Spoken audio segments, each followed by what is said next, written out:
आप क्या लेके जाएंगे एंड में? क्या आपका आना सफला हुआ? क्या इस गुरु से कनेक्शन करके हमें कोई फायदा हो सकता है, नहीं हो सकता? जहां जय गुरु जी। गुरु जी की प्यारी संगत को मेरे गुरु जी के चरणों में कोटि कोटि प्रणाम। गुरु जी की आई हुई प्यारी संगत को मेरा प्रणाम। अभी हमारे बीच में नारायण अंकल जी पहुंच चुके हैं, तो जय आपको सत्संग शेयर करेंगे। और प्लीज संगत जी, ध्यान से सत्संग सुनना। जो सत्संग सुनता है उसका भी कल्याण होता है, जो करता है उसका भी कल्याण होता है। और जय गुरु जी। पहले तो मैं माफी मांगूंगा प्रबंधकों से, मैं थोड़ा सा लेट हो गया, कोई मजबूरी थी। पर फिर भी आई थिंक बहुत लेट नहीं हुआ, पहुंच गया हूं। जब भी उषा बहन ने कहा कि मैरोली की संगत यहाँ पे एनुअल सत्संग करती है और हमारा बहुत दिल है आप आके सत्संग करें, ये मेरे लिए भी सौभाग्य होता है कि मैं अपने एक्सपीरियंस से संगत के साथ जोड़ पाऊं। आप में से बहुत सारी संगत नई भी होगी, कुछ ऐसी भी होगी जिन्होंने आना शुरू किया लेकिन अभी विश्वास, अभी वो डेडिकेशन, अभी कनेक्शन नहीं बना। उनको बोलते हैं प्रोबेशन पे है अभी। कुछ ऐसी भी होगी जो यार दोस्त सहेलियों के कहने पे चल वहां पे है, चल भी चलते हैं, ऐसे ही आगे देखने क्या नज़ारा है। लेकिन मैं आपके साथ जो आज सत्संग शेयर करूंगा वो सिर्फ और सिर्फ अपने एक्सपीरियंसेस पे बेस के ऊपर। और उसके बाद आप खुद फैसला करें कि जिस गुरु के दरबार में आप आए हैं वहां से आप क्या लेके जाएंगे एंड में? क्या आपका आना सफला हुआ? क्या इस गुरु से कनेक्शन करके हमें कोई फायदा हो सकता है, नहीं हो सकता? जहां हम जैसे आए थे वैसे चले गए, it was one of the evening, आज वेल स्पेंड, चलो ठीक है, सबसे मुलाकात होगी। जब गुरुजी ने 2001, 20 साल हो गए, 2001 में मेरे को बुलाया था। मैं चंडीगढ़ पोस्टेड था, मैं गवर्नमेंट ऑफ इंडिया में था। तो गुरुजी ने मेरे को बुलाया। एक मेरा कुलीग था जो गुरुजी का भगत था, वो एक दिन आया, कहता गुरुजी कह रहे हैं कि नारंग अंकल को बुलाओ। और मेरा सीधा ये जवाब था, मैं किसी गुरुओं के पास नहीं जाता, मैं बिल्कुल किसी गुरु के आगे मत्था नहीं टेकता, मैं गुरु ग्रंथ साहब के आगे मत्था टेकता हूँ। और मैं नहीं जाता क्योंकि हमारा कुछ धर्म भी है, विश्वास भी है, और वैसे भी हिंदुस्तान की धरती गुरुओं से भरी हुई है। तो मैंने कहा मैं सबकी इज्जत करता हूं लेकिन मैं ऐसे नहीं जाता। उनने फिर बुलाया, फिर नहीं गया, तीसरी दफा बुलाया, फिर नहीं गया। कुछ हालात ऐसे हुए कि उन्हीं दिनों गुरुजी के माता जी गुजर गए। और मेरे को मेरे फ्रेंड ने कहा कि यार मैं उनको अफसोस करने जा रहा हूं, चलना है? मैंने कहा यार अब ये तो हमारे संस्कार हैं, जो आदमी 3 दफा बुला चुका है, इतना तो मेरा बनता ही है कि मैं जाके अफसोस करूं। और सच पूछो, मैं पहली दफा जब गुरुजी को मिलने गया था, आई स्टिल रिमेंबर, 16 मई 2001 को सिर्फ और सिर्फ अफसोस करने गया था। मोर ऑफ ए रिचुअल, क्योंकि ना मैं गुरुजी को जानता था, उनके परिवार को जानता था, ना उनकी माता को जानता था, जैसे एक दुनियादारी होती उस तरीके से गया था। जब मैं गुरुजी के गांव पहुंचा डुगरी, हम सोचे थे आधा घंटा घंटा लगा के चल पड़ेंगे वापस, लेकिन गुरुजी घर में नहीं थे। 4 घंटे वेट की उनकी, वहां पे मेडिटेशन में थे। और वो 4 घंटों में, उस समय तो नहीं एहसास हुआ, बाद में समझ आई कि गुरुजी का, मैं समझता हूं ऐसा मानना रहा होगा कि ये कोई बहुत विश्वास से तो आया नहीं, इसको मेरे बारे में कुछ पता चल जाए फिर मैं इसको दर्शन दूं। तो मैं तकरीबन तकरीबन 4 घंटे उनकी परिवार के साथ बैठा रहा। बापूजी थे, उनके फादर, उनके ब्रदर, उनकी भाभी, उनकी सिस्टर, उन सब के साथ बैठा रहा, 5-7 लोगों के। और मैं, वो 4 घंटे बहुत होते हैं, चाय प्रसाद लंगर कितना खा लोगे? मैं पूछता रहा आपको क्या गुरुजी बचपन में क्या करते थे, शरारती थे, खेलते थे, पढ़ते थे कि नहीं, स्कूल जाते थे कि नहीं, जो मन में सवाल आते रहे पढ़ता पूछता गया। अब उस समय इतनी आस्था नहीं थी कि मैं हर चीज को मन में रिकॉर्ड करता, लेकिन इतना मेरे को याद है, मैंने गुरुजी के फादर को पूछा, बापू जी को, कि आपको कैसे पता चला कि आपके घर में गुरु जन्म है। और मेरे को बापू जी ने कहा, अच्छा सवाल किया, हमको भी बहुत लेट पता चला कि हमारे घर में गुरु पैदा हुआ है। छोटे होते बहुत सारे ऐसे किस्से होते थे जिससे ये लगता था कि कोई हमारे घर में, पता नहीं इस आदमी के पास बड़ा मैजिक है, या इसके पास कोई पावर है हिप्नोटिज्म की। कभी कभी स्कूल के टीचर आके कंप्लेंट करते थे कि ये लड़का क्लास में आके बैठता है, हाजिरी लगाते हैं, उसके बाद अलोप हो जाता है, फिर जब हम चलने लगते हैं फिर आ जाता है, ये क्या हो रहा है। वो कंप्लेंट करते थे घर वालों को, वो क्या जवाब देते। तो इस तरीके के एक दफा कोई एग्जाम चल रहा था, गुरुजी का फाइनल हो, किसी ने, लड़के ने कहा मेरी पेन इंक खत्म होगी। गुरुजी ने कहा ला इधर पेन दे, उसने ऐसे फूक मारी, कहते चल लिख। तो वो टीचर ने आके कहा आप कॉपी कर रहे हो। उसने कहा कि हम कॉपी नहीं कर रहे, सिर्फ पेन दिया। कहते नहीं। कहते कैसे हो सकता फूक मारने से। चुप। उसने अपनी दुकान से नई पेन मंगाई, कहता आप इसमें फूक मार के देखो। उन्होंने फूक मारी, चल पड़ा। अब ये सब चीजें बापूजी के पास आती थी, लेकिन ये एहसास नहीं हुआ कि मेरे घर में, उन जादूगर समझ रहे होंगे या जो भी मन में उनके, ये नहीं आया कि एक गुरु मेरे घर में पैदा हुआ है, सर्वशक्ति सर्वशक्तिमान। तो कहते सबसे पहले, ये लंबा सत्संग है, मैं इसको कट शॉर्ट करूंगा, आगे भी बहुत कुछ कहना है। सबसे पहले कहते हैं कि गुरुजी के माता जी को एहसास हुआ कि मेरे घर में मेरा बेटा गुरु जन्म है। और एक दिन जब मेरे को एहसास हुआ, ये पिताजी उनके कह रहे हैं, बापूजी आज भी हैं, बड़े सत्कार से हम उनको जाके मिलते हैं। बापूजी ने कहा कि एक दिन मैं सुबह उठा और मैं अपने पुत्र के आगे मत्था टेका। उस दिन मेरे मन में आया कि ये मेरा गुरु है। वरना बेटा तो हमेशा बाप को मत्था टेकता ही है, लेकिन उस दिन फादर ने मत्था टेका तो उनको लगा कि ये गुरु है। एनीवे, समझ लग गई कि बड़े किसी महापुरुष को मिलने वाले हैं। तो 12 बजे के हम बैठे, 4 बजे गुरुजी आए। और आप गांव में जैसे होता ही है, कमरे में मंजी थी बड़ी, और नीचे लोग बैठ गए, क्योंकि माता जी की डेथ हुई थी, अफसोस का माहौल था। 20-25-50 लोग नीचे बैठे थे। मैं अफसर था, मैं भी मंजी पे बैठ गया। नहीं समझ आई, अकल नहीं थी। उतनी देर में गुरुजी आए, और 4-5 लोग इकट्ठे आए। मैं तो उनको कभी देखा नहीं था। तो मेरे 2-4 दोस्त जो साथ गए थे कहने लगे नीचे बैठ, ये गुरुजी हैं। मैं दबादब नीचे बैठ गया। खड़ा ही हुआ तो गुरुजी कहते इत्थे बैठ जा। बैठ गया तो कहते नारंग अंकल तेन मैं 2-3 बारी बुलाया तो आंदा क्यों नहीं। अब कोई जवाब तो है नहीं। मैं कहा गुरुजी गलती होगी बस, माता जी का बड़ा अफसोस हुआ है। तू दस आया क्यों नहीं।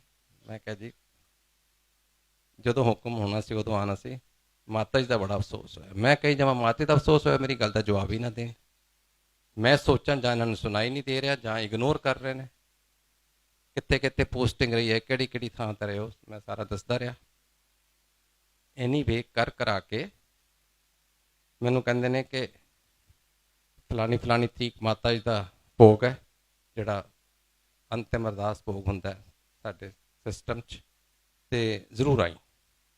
मैं कहा सत बचन हूँ Punjabi, I hope you understand Punjabi some of you, कि हिंदी बोलूँ इंग्लिश। तो हमारे में ये सिस्टम है कि किसी को सत बचन कह देते हो तो इसका मतलब उसकी कंप्लाइंस जरूरी है। जहाँ तो आप कह दो कि कोशिश करूंगा देखूंगा, अगर सत बचन मुंह से निकल गया या कह दिया तो इसका मतलब जो बड़ों ने कहा वो बात मानने का है। मैं पहुंच गया वहां पे।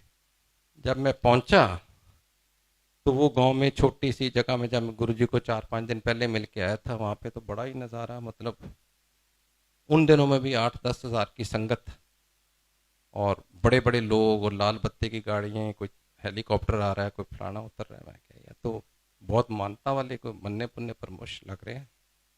एनीवे, मैं भी ऑफिस अपना गवर्नमेंट की गाड़ी में था, मेरे को लेके चले गए। वहाँ एक वीआईपी इनक्लोजर बैठा था, वहाँ पे मैं बैठा।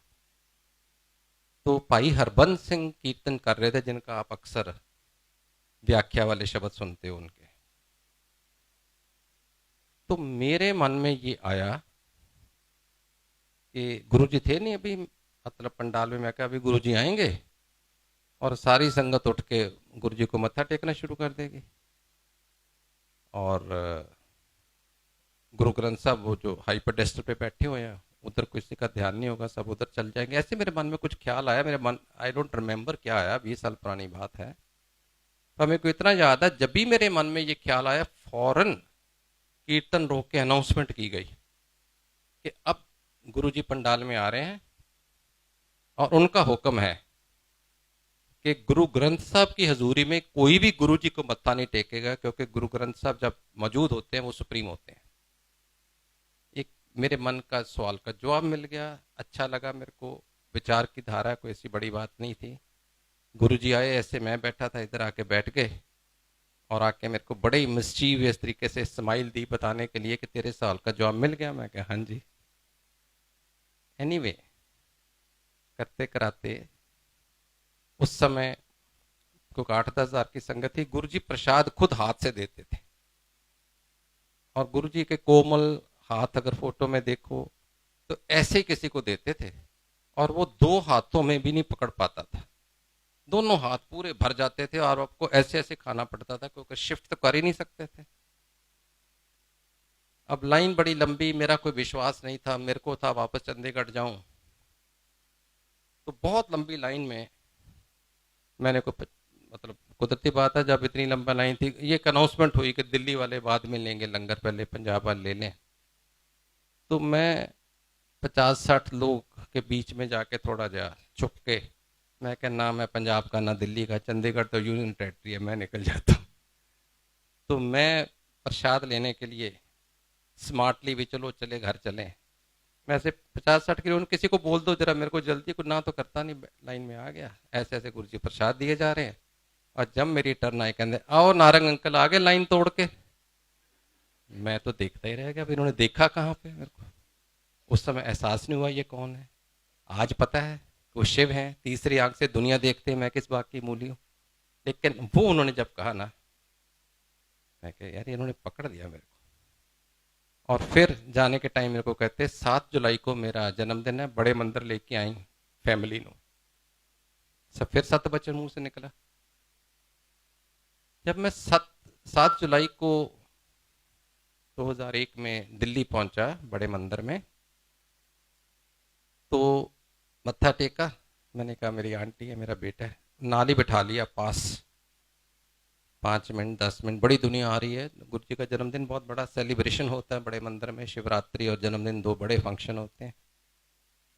और उसमें वहां पे अरुण शोरी अंकल बैठे हुए थे। If you have heard of Arun Shourie, he was minister पहली वाजपेयी गवर्नमेंट में भी, और वैसे इंडियन एक्सप्रेस के एडिटर भी रहे हैं, बहुत फेमस जर्नलिस्ट हैं। 10 मिनट हुए होंगे तो कहते अरुण शोरी को, शोरी अंकल नारंग को सत्संग सुनाओ। उसने अपना सत्संग शुरू किया कि उसकी बीवी को पार्किंसन थी, 8 साल से बेड रिडन थी, उठ नहीं पा रही थी, बड़े इलाज किए, बड़े गुरुओं के पास गए, कुछ नहीं बना। एक दिन इस गुरुजी के पास कोई ले आया, तो जाने के टाइम गुरुजी ने कहा ये प्रसाद अपनी बीवी को दे देना। वो था समोसा प्रसाद। अब ये आदमी सोचे मैंने गुरुजी को बोल रहा है बेड रिडन है, ये भी बोल रहा उठ नहीं सकती, तो गुरुजी को क्या सूझी, प्रसाद भी देना था तो फ्राइड ही देना था, मतलब वो तो खाती नहीं, टच नहीं करती। एनीवे, घर जाके अपनी बीवी को बोलता है, अरुण शौरी अंकल, अनीता, ये आज मैं एक और गुरु के पास गया था, रोज ही जाता होगा बेचारा, वाइफ बीमार है तो परेशान नहीं है, आज मैं एक और गुरु के पास गया तो उन्होंने ये आपके लिए प्रसाद दिया है, मैं आपकी साइड टेबल पे रख रहा हूँ, अगर दिल करे तो खाना, नहीं करेगा तो सुबह मेड को दे देना। कहते मैं तो कह के अपने कमरे में चला गया, क्योंकि मेरे को काम करना होता था जर्नलिज्म का। सुबह मैं 6-6:30 बजे बतौर आतन चाय पीने आता था, बीवी के पास आया तो बीवी बेड पे नहीं।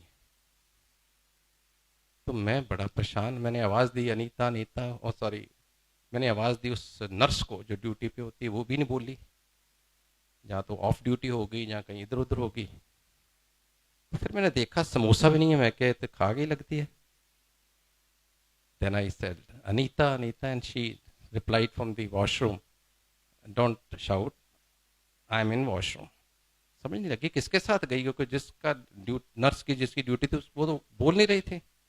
उतनी देर में वॉशरूम का दरवाज़ा खुला और सोटी के साथ आंटी आ गए। तो बड़ा परेशान हुआ, आप तो 8 साल से नहीं उठ रहे थे, क्या हुआ? कहती पता नहीं, आपने रात को एक प्रसाद दिया था, पहले तो मेरा भी कोई मन नहीं था खाने का, ऐसे रख दिया, और फिर 2 बजे 2:30 बजे मेरे मन में क्या ख्याल आया, मैंने उठा के प्रसाद खाया। अब मैंने भूल ही गई थी कि मैं उठ नहीं सकती, प्रसाद खाया तो मेरे को अर्ज हुई बाथरूम जाने की, मैं सोटी पकड़ी और चली गई। That was the beginning. अब यही चीज कोई ऐरा गहरा का कोई भी और संगत का सुनाता तो मेरे को विश्वास नहीं होता। मेरे को लगता है ये गुरु जी ने अपने कुछ टट्टू पाल रखे, स्पोक्स पर्सन है। आप में से कई सोचते होंगे मैं भी गुरु जी का स्पोक्स पर्सन हूँ, कि उनकी सत्संग करते हैं, उनकी तरफ से पता नहीं क्या इनको मिलता है, ये जो गुरु जी का प्रचार। नो, पर उनको पता था गुरु जी को कि ये जो पढ़े लिखे लोग हैं, मेरे जैसे सो कॉल्ड पढ़े लिखे, अरुण शौरी कहेगा तो एकदम मान जाएंगे, कोई और कहेगा तो शायद नहीं मानेंगे। तो यही कारण था गुरु जी ने अरुण शौरी से ही सबसे पहले सत्संग कराया मेरे साथ, जिसमें मेरा, मेरी बीवी और मेरे बेटे को अटल विश्वास हो गया कि ये अरुण शौरी ये कह रहा है। अच्छा, अरुण शौरी को मैंने पूछा, मैं कहा अंकल मैं आपके आर्टिकल पढ़ता रहता हूँ इंडियन एक्सप्रेस में, और आपने एक लिखा हुआ है article 3 Sunday regular, there are no god और गॉडमैन ऑल फ्रॉड। एक सीरीज में 3 आर्टिकल लिखे उसने। कहते Narang uncle you are right, ये मैंने यहाँ आने से पहले लिखे थे, क्योंकि मैं अपनी बीवी का इलाज करने के लिए इतने गुरुओं, महंतों, साधुओं के पास गया था, किसी से इलाज नहीं मिला, तो मैंने लिख डाले कि सब गॉडमैन फ्रॉड है। जब यहाँ आया और ये जो हुआ मैंने आपको सुनाया, गुरुजी ने मना किया था किसी पेपर में नहीं देना, नो एडवर्टीजमेंट। बात समझ आई? उसके बाद हम, ये जुलाई की बात थी, मेरे लड़के ने +2 की थी और उसको स्टडी करने का, इंग्लैंड जाने का शौक था। एक ही बेटा था, माँ का दिल नहीं करता था, मेरा करता था जाए, बहुत पैम्पर्ड हो रहा है। तो विद द रिजल्ट एक दिन हम गुरुजी को मिले, तो पता नहीं क्या मन में आया, मेरी बीवी ने, मेरी आंटी ने एकदम पूछा, गुरुजी मुंडा बड़ा इंसिस्ट कर रहा है लंदन जाने दी, भेज दईए? गुरुजी कहते हाँ भेज दे, ਇਹਦਾ कल्याण किया, इनको मैंने मिल के जाएगा। अब जहाँ तो पूछते नहीं, पूछ लिया तो फैसला। मैं चंडीगढ़ पोस्टेड था, हमने जिस दिन जाना था शाम को निकले, पहले एम्पायर स्टेट पहुंचे, जिसको छोटा मंदिर कहते हैं। मैं गुरुजी आज रात को इसकी फ्लाइट है, लंदन जा रहा है। कहते अच्छा, बस आगे ना हूं ना हाँ, चलो चाय प्रसाद पियो, लंगर प्रसाद खाओ। और हमने सोचा यही ब्लेसिंग, जस्ट ही वांटेड के मिल के जाओ, हमें तो मालूम नहीं और कुछ। गुरुजी इस चोले में जो आप देख रहे हो, या जितने भी देखते हो, जब सिंहासन पे बैठते हैं तो ये चोला डालते थे, ग्रहण करते थे, और जब उठ के कमरे में चले जाते थे, बाहर आते थे, तो ऐसे ही टी शर्ट, जीन्स, कमीज, जो भी वेदर हो, ऐसे ही नॉर्मल ह्यूमन बीइंग की तरह आते थे। उसमें आपको वो संत वाली या गुरु वाली पोशाक नहीं होती थी। तो अंदर चले गए, अक्सर लंगर शुरू होता था, अंदर चले जाते थे, तो जाके कहते नारंग दे मुंडन भेजो अंदर। श्योर इनफ इवेंट, जब अंदर गया तो उसको गुरुजी ने अपने शरीर के ऊपर कोई यूज की हुई वस्तु, कोई चीज दी और बोला बेटे ये अपने पास रख, तो जब भी मेरे को याद करेगा मैं तेरे साथ हूं। ले आया बच्चा, आके उसने हमें बताया, हम एयरपोर्ट चल पड़े। एयरपोर्ट जाते जाते मेरी वाइफ के माइंड में क्या आया, जहाँ उसके मन में आया, या गुरु ने उसके मन में डाला, मैं नहीं कह सकता। सोच समझता हूँ कि गुरु ने ही डाला होगा। वो कहने लगे बेटे आप जब हॉस्टल में जाके रहोगे लंदन में, एक कमरा होता है हर बच्चे के पास, एक कबर्ड होती है, जिस कबर्ड में आप गुरु नानक की फोटो रखोगे और गणेश जी की, क्योंकि हम 20 साल महाराष्ट्र रहे हैं तो गणेश जी को बहुत मानते हैं, तो जहाँ पे गुरु नानक की फोटो रखोगे, साथ में गणेश जी की फोटो रखोगे, साथ ही ये दी हुई गुरु जी की चीज रखना, ताकि आप रोज इसको सुबह जब मत्था टेकोगे तीनों को टेक लोगे, सूटकेस में पड़ी तो भूल जाओगे। बात समझ में आती है? बच्चा ऐसे ही करता रहा। दिसंबर में या छुट्टियों में, अक्टूबर में वहाँ एडमिशन शुरू होता है, सेशन अक्टूबर में 2 महीने लगा के दिसंबर में आया बेटा। उसको प्रॉब्लम थी, एक मिनट अंकल प्लीज, उनको कोई प्रॉब्लम थी ब्रोंकाइटिस की, अस्थमा की। मेरी वाइफ को भी थी उस समय अस्थमा की, तो इनहेरिट किया होगा मदर से। उसके इलाज रूज करके भेज दिया, लेकिन जब वो वापस पहुंचा जनवरी में, जहाँ पे वो रहता था वहाँ पे -20 डिग्री टेम्परेचर, ठंड बहुत होती है इंग्लैंड में। तो एक दिन उसको बड़ा सीवियर अस्थमा का अटैक हुआ। जब अटैक हुआ तो वो जो माँ के लिए टोटके, देसी दवाइयाँ सवाइयाँ, होम्योपैथी सब ट्राई की, कुछ नहीं बनी बात। डेराफाइलिन ले ली, इनहेलर ले लिया। 40 मिनट हो गए, 35-40 मिनट उसको लगे मेरे को सांस नहीं आ रहा। उसने दबा दब एम्बुलेंस मंगाने के लिए कहा कि मेरे को हॉस्पिटल ले चलो। जब भी उसने एम्बुलेंस के लिए बोला लाने के लिए, एकदम उसको ख्याल आया, गुरुजी ने कहा था कि तू जब भी मेरे को याद करेगा मैं तेरे साथ हूं। फौरन उसी समय उसने जाके कबर्ड खोल ली, वो चीज ली गुरुजी की, अपनी छाती पे रखी, और मेरा गुरु जानता है, मेरा बेटा जानता है, 2 मिनट बहुत ज्यादा होते हैं, 2 मिनट के अंदर अंदर उसको नॉर्मल सांस आनी शुरू होगी। आज 20 साल से कोई शिकायत नहीं। अब उसने बताया ऐसे हो गया, अच्छा लगा, अपना बच्चा ठीक हो जाता है तो अच्छा ही लगता है, मेर हो और विश्वास बढ़ता है। फिर 2 महीने के बाद वो लंदन में, मेरी सिस्टर रहती है वहां पे, उनके घर आया हुआ था छुट्टियों में, सड़क क्रॉस कर रहा था, ब्रेंट क्रॉस। उसने सोचा ये वन वे सड़क है, सड़क वन वे थी नहीं। वो जब क्रॉस करने लगा तो जोर से दूसरी तरफ से गाड़ी आई तो इसको हिट की, गिर गया, बेहोश हो गया। पुलिस आ गई, एम्बुलेंस आ गई, मेरी सिस्टर को फोन किया गया, उनकी फैमिली आ गई। रात को इसको मेरा फोन आया 6 घंटे के बाद कि पापा आज बहुत बड़ा मिरेकल हो गया। मैं क्या हो गया बेटे?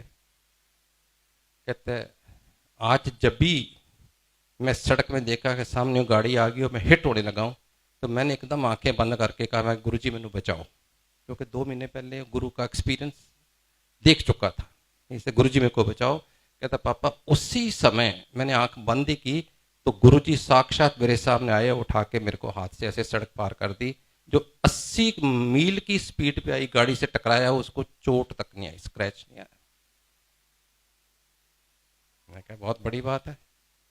उसके बाद जब वो छुट्टियों में इंडिया आया तो दिल्ली सबसे पहले गुरुजी को मत्था टेक के मिल के फिर पंजाब आता था। तो हम सब उसको रिसीव करने आए, लेने गए, तो गुरुजी ने एक बात कही, कहती ਜਿਹੜੇ ਤੁਸੀਂ पढ़े लिखे लोग हो ना, ਤੁਹਾਡੇ मन च बड़े शक रहते हैं, बड़े इफ्स एंड बट ते मारे हुए हो, ਤੇ ਜਦੋਂ ਤੁਹਾਡੇ मन च शक आंदा है ना, मैं फिर corroborate भी करदा। ਹੁਣ अगर ਤੁਸੀਂ दोनों सत्संग देखो, ਤੁਹਾਡੇ ਚ ਇੱਥੇ ਵੀ ਘੱਟੋ ਘੱਟ 10-15-20% लोग ਇਹੋ ਜਿਹੇ ਹੋਣਗੇ संगत ਜਿਹੜੇ ਕਹਿਣਗੇ या डेराफाइलिन भी ली सी, इनहेलर भी लिया था, ठीक तो हो ही जाना था, ऐसे गुरु को क्रेडिट दे रहा है। मन में आया होगा किसी ना किसी तो वो चीज कि आपके मन में शक आ गया कि पता नहीं गुरु ने किया है कि दवाइयों ने किया है, गुरु जी ने 2 महीने बाद फिर बता दिया कोरेबोरेट करके। और गुरु जी कहते थे जो मेरे साथ जुड़ जाता है फिर उसकी लाइफ मैं रेगुलेट करता हूं, वो कोरेबोरेशन हो ना हो लेकिन कोइंसिडेंस नहीं होता उसकी लाइफ में। ठीक है जी, विश्वास तो खैर बढ़ता ही गया। आमतौर पर क्या होता है, हमारी उम्र में लोग गुरु भगवान के पास जाते हैं, बच्चों को बोल लो, बच्चे कहते हैं हमारा टाइम नहीं है, आप लोग जाइए, हमारा खेलने अपना एंजॉय करने का टाइम है। लेकिन मेरे घर में मेरा बच्चा पहले गुरु जी के पास जाता है, उसके थ्रू हम जुड़े हैं। और आज मैं बड़े फख्र से कह सकता हूं कि जितने यंग लड़के या लड़कियां गुरु संगत में और सेवा संगत में लगे हुए हैं, इतने मैं कहीं किसी और देखे नहीं। विश्वास की बात। एक दिन मैं चंडीगढ़ से दिल्ली आया, उस दिन अक्सर आता था, मेरी मीटिंग रहती थी हर हफ्ते दिल्ली में।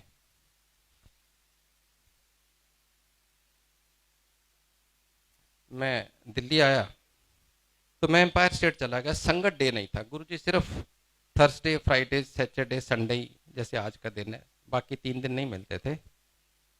और मैं अपना अपना समझ के गुरुजी को, कि गुरुजी 2002 में मेरे घर भी आए थे, सत्संग हुआ, बहुत उनके साथ खूब हंसी मजाक खाना पीना उठना सारा कुछ गुरुजी के साथ होता था।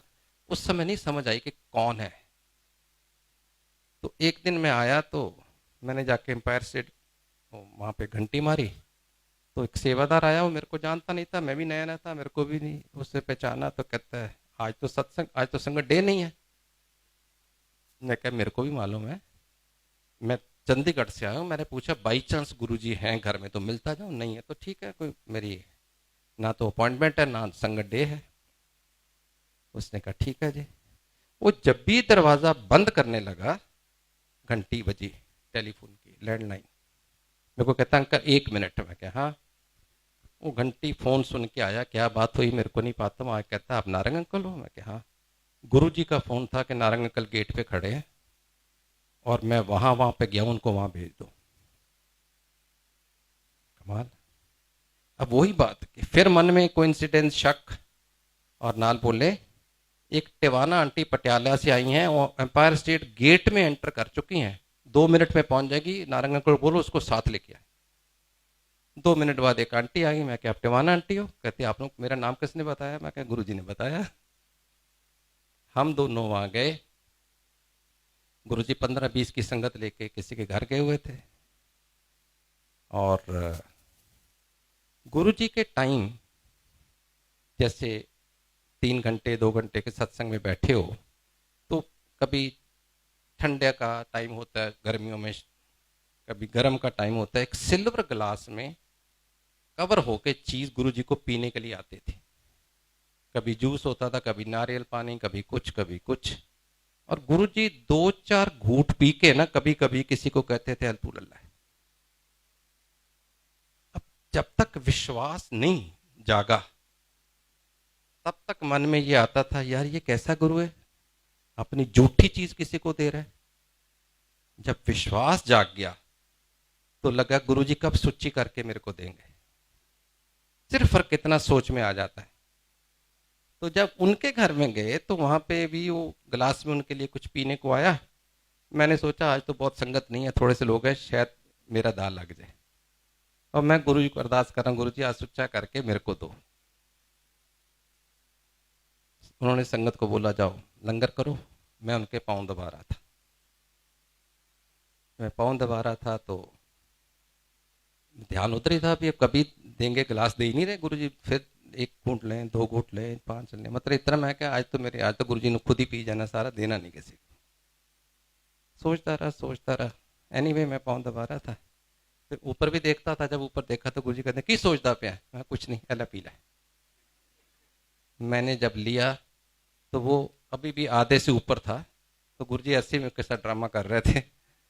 और वो जो मैंने अमृत जल पिया, like a nectar, like a divine nectar, उसका जब मैं सत्संग भी करता हूँ, उसका स्वाद, उसकी फ्रेग्रेंस, वो सारा कुछ मेरे बॉडी में ऐसे आ जाता है, आई कांट एक्सप्लेन। तो मैं जब पाँव दबा रहा था तो मेरे मन में एक सवाल आया। जब गुरु जी के पास जाते थे ना, बहुत सारी आंटियां पाँव दबाती थी उनके। तो लोग भी कहते थे, कुछ कहते थे, कुछ सोचते थे, कुछ मन में आता था यार ये कैसा गुरु है, आंटियों से पाँव दबाता है। तो मैं उस दिन 1-to-1 बैठा था। इतनी हिम्मत तो नहीं थी कि मैं कहूँ मेरे मन में ये सवाल है, मेरा तो विश्वास हो गया था, पर मन में शक था एक, लोग कहते हैं क्या जवाब दें। तो मैंने कहा गुरु जी एक बात पूछूं? कहते पूछ। मैं कहा बहुत सारे लोग कहते ने कि ਤੁਹਾਡਾ गुरु ਤੇ जनानियां ਕੋਲੋਂ पैर दबांदा है, ਤੇ मैं की जवाब दवा? कहते कमलिया तेनू नहीं पता? मैं गुरु जी पता होंदा ते मैं क्यों। एंड देन ही ब्यूटीफुली ਇਹ ਜਿਹੜੇ ਹੁਣ ਤੁਹਾਨੂੰ सेंटेंस सुनान लगा दो, ये मेरे ख्याल में मेरी और गुरु जी की आपस की जड़ी 7 ਸਾਲ ਦਾ 2001 ਤੋਂ ਲੈ ਕੇ 7 ਤੱਕ ਜਿਹੜੀ ਉਹਨਾਂ ਦੀ ਗਾਂਠ ਰਹੀ ਹੈ, ਇਹ ਸਭ ਤੋਂ 골ਡਨ ਡਾਇਲੌਗ ਹੈ ਉਸ ਟਾਈਮ ਦਾ। ਸੁਨਹਿਰੀ ਲਫ਼ਜ਼ਾਂ 'ਚ ਲਿਖਣ ਵਾਲਾ। ਮੈਨੂੰ ਕਹਿੰਦੇ ਨੇ ਮੇਰੇ ਕੋਈ ਪੈਰਾਂ 'ਚ ਦਰਦ ਨਹੀਂ ਹੁੰਦੀ, ਨਾ ਹੀ ਮੈਨੂੰ ਕੋਈ ਦਬਾਉਣ ਵਾਲਾ ਚਾਹੀਦਾ ਹੈ, ਨਾ ਹੀ ਮੈਨੂੰ ਫਿਜ਼ੀਓਥੈਰੇਪੀ ਚਾਹੀਦੀ ਹੈ। ਮੇਰੇ ਬੋਡੀ ਦੇ ਵਿੱਚ ਇੱਕ એનર્ਜੀ ਹੈ, ਡਿਵਾਈਨ એનર્ਜੀ। ਜਿਹੜਾ ਉਹਨੂੰ ਦਬਾਉਂਦਾ ਹੈ, ਉਹ ਮਨ ਵਿੱਚ ਜੋ ਵੀ ਸੋਚਦਾ ਹੈ ਉਹਦੀਆਂ ਖਾਹਿਸ਼ਾਂ ਪੂਰੀਆਂ ਹੋਈ ਜਾਂਦੀਆਂ ਨੇ। ਉਹ ਜਿਹੜੀ ਫ੍ਰੈਗਰੈਂਸ ਹੈ, ਇਫੈਕਟ ਹੈ, ਜਦੋਂ ਗੁਰੂ ਜੀ ਤੇ ਪਾਉਂ ਦਬਾ ਕੇ ਜਾਓ, ਤੁਸੀਂ ਘਰ ਜਾਓ ਤੇ 6-6 8-8 10-10 ਘੰਟੇ ਉਹਨਾਂ ਚੋਂ ਖੁਸ਼ਬੂ ਆਉਂਦੀ ਸੀ। ਤੁਹਾਡਾ ਦਿਲ ਨਹੀਂ ਸੀ ਕਰਦਾ ਕਿ ਹੱਥ ਧੋਈਏ ਕਿਤੇ ਖੁਸ਼ਬੂ ਨਾ ਚਲੇ ਜਾਏ।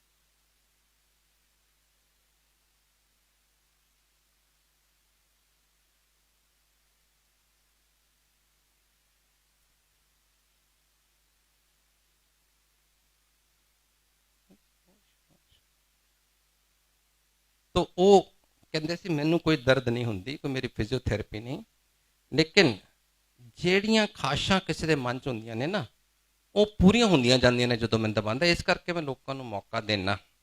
ਤੇ ਹੁਣ ਤੇਰਾ ਸਵਾਲ ਕਿ ਆਂਟੀਆਂ ਕੋਲ ਜ਼ਿਆਦਾ ਕਿਉਂ ਦਬਾਉਣਾ, ਮੈਂ ਕਿਹਾ ਦੱਸੋ। ਕਹਿੰਦਾ ਤੁਸੀਂ ਮੈਨੂੰ ਕਹਿੰਦੇ ਤੁਸੀਂ ਮਰਦ ਲੋਕ ਬੜੇ ਸੈਲਫਿਸ਼ ਹੁੰਦੇ ਹੋ।